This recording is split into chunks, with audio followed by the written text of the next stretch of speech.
Hello viewers, আসসালামু আলাইকুম।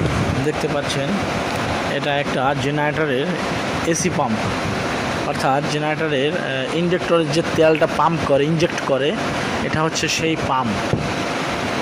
তো পাম্পটিতে সমস্যা হয়েছে, দেখতে পাচ্ছেন খোলা হয়েছে। যে পাম্পটা লাগানো ছিল মেশিনের সঙ্গে, এই পাম্পটার থেকে আমরা পাইপ খুলে নিচ্ছি, আর একটি পাম্প নিয়ে আসা হয়েছে, ওই পাম্পের সঙ্গে লাগানো হবে। দেখতে পাচ্ছেন পাম্পটার থেকে পাইপ খোলা হচ্ছে।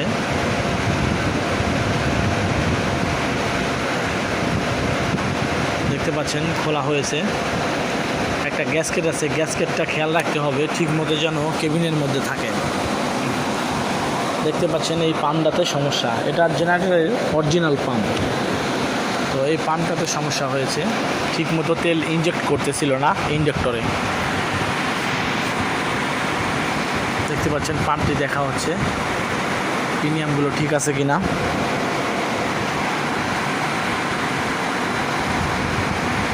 এইটা আমাদের আরেকটি পাম্প, এখন আরেকটি পাম্পের সঙ্গে এটা লাগানো হবে। এই পাম্পটা খোলা হয়েছে, দেখতে পাচ্ছেন এটাতে সমস্যা হয়েছে, এটা ঠিকমতো তেল ইনজেক্ট করতেছিল না। এই যে এই পাম্পটা এখন লাগানো হবে।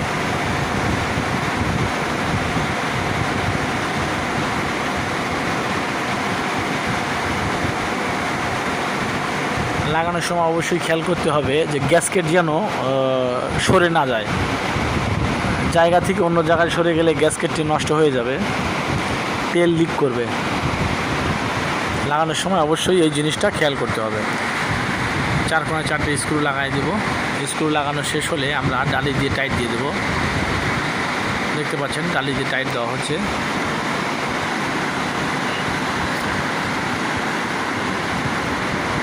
কোনাকুনি করে টাইট দিব, না হলে আপ ডাউন হতে পারে। দেখতে পাচ্ছেন জেনারেটরে এখানে পাম্পটি লাগানো ছিল, যে পাম্পের দ্বারা তেল ইনজেক্ট করে ইনজেক্টরে। আগের পাম্পটি নষ্ট হওয়ার কারণে খুলে ফেলা হয়েছে, এখন যেটা লাগানো হচ্ছে এইটা ওখানে লাগানো হবে। লাগানোর আগে আমরা পাম্পটি বালতির মধ্যে তেল দিয়ে চেক করব। দেখতে পাচ্ছেন তেল দিয়ে ঘোরানো হচ্ছে, প্রেশারটা ঠিক আছে কিনা দেখা হচ্ছে। দেখতে পাচ্ছেন আমাদের চেক করা শেষ, এখন আমরা পাম্পটি লাগাই দিচ্ছি।